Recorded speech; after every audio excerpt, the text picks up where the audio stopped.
नमस्कार, मी पंजाब डक. राज्यातल्या सर्व शेतकऱ्याला सांगू इच्छितो की राज्यामध्ये पूर्व विदर्भ, पश्चिम विदर्भ, दक्षिण महाराष्ट्र, उत्तर महाराष्ट्र, कोकणपट्टी, खानदेश, मराठवाडा सर्व शेतकऱ्याला सांगू इच्छितो की आज पुणे, नाशिक, सातारा, बऱ्याच भागामध्ये मुंबई सगळीकडे पाऊस सुरू झाला.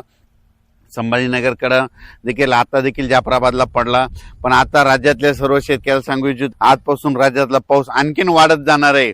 22ला 23, 24, 25 असं करत करत 5 जुलैपर्यंत सगळ्या राज्यभर पाऊस पडणार आहे आणि सगळ्या राज्यातल्या सर्व शेतकऱ्याच्या पेरण्या होणार आहेत. म्हणून हा अंदाज सर्वप्रथम शेतकऱ्यांनी लक्षात घ्यायचा. राज्यात ठिकठिकाणी म्हणजे आज 22 जून पासून ते जवळपास 5 जुलैपर्यंत सगळीकडे पाऊस पडणार आहे आणि सगळ्या शेतकऱ्याच्या पेरण्या सुरू होतील.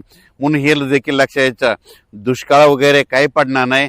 आणि सर्वप्रथम आनंदाची बातमी आणखीन सांगू इच्छितो की जुलैच्या म्हणजे 2 जुलै ते 20 जुलैच्या दरम्यान राज्यामध्ये अतिवृष्टी होणार आहे. म्हणून हा अंदाज लक्षात घ्यायचा.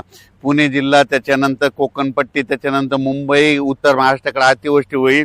मग त्या अतिवृष्टी झाल्यामध्ये जे कॅचमेंट एरियातले धरण आहेत, जायकवाडी धरण, त्याच्यात देखील पाणी यायला सुरुवात होईल. इकडे पुण्याकडे पडल्यामुळे तिकडे कोयना धरणाकडे देखील पाणी यायला सुरुवात होईल. त्याच्यामुळं हे देखील सर्व शेतकऱ्यांनी अंदाज लक्षात द्यायचा. तर तुम्हाला सांगू इच्छितो आज लगेच काय होणार, सगळीकडे महाराष्ट्रामध्ये काय होणार, पश्चिम महाराष्ट्र, कोकणपट्टी, त्याच्यानंतर इकडे मराठवाड्याकडे देखील येणार आहे, विदर्भाकडे देखील येणार आहे. म्हणजे जवळपास आज बराच भाग जवळपास व्यापून टाकणार आहे. म्हणून हा अंदाज लक्षात घ्यायचा. आजच्या पेक्षा आणखीन उद्या 23 तारखेला आणखीन 23 जूनला आणखीन बऱ्याच भागामध्ये व्यापून टाकणार आहे. 24ला 25 असं करत करत सगळीकडे वाटणार आहे. म्हणजे सांगायचं झालं तर विदर्भामध्ये सांगायचं झालं तर वर्धा, नागपूर, भंडारा, गोंदिया, चंद्रपूर, यवतमाळ, वाशिम, अकोला, बुलढाणा, अमरावती ह्या परिसरात देखील म्हणजे आजपासून पावसाला वाढायला सुरुवात होणार आहे. म्हणून हा अंदाज लक्षात घ्यायचा.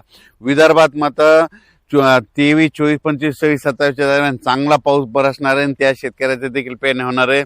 म्हणून विदर्भातल्या 11 जिल्ह्यातल्या शेतकऱ्यांनी हा अंदाज लक्षात घ्यायचा. मराठवाड्यात देखील आज बऱ्याच भागामध्ये म्हणजे परभणी जिल्हा, लातूर जिल्हा, बीड जिल्हा, धाराशिव जिल्हा, जालना जिल्हा, संभाजीनगर आज देखील बऱ्याच भागामध्ये पाऊस दाखल होईल. पण उद्याच्याला आणखीन ह्या 5-7 दिवसामध्ये मात्र सगळीकडे दाखल होऊन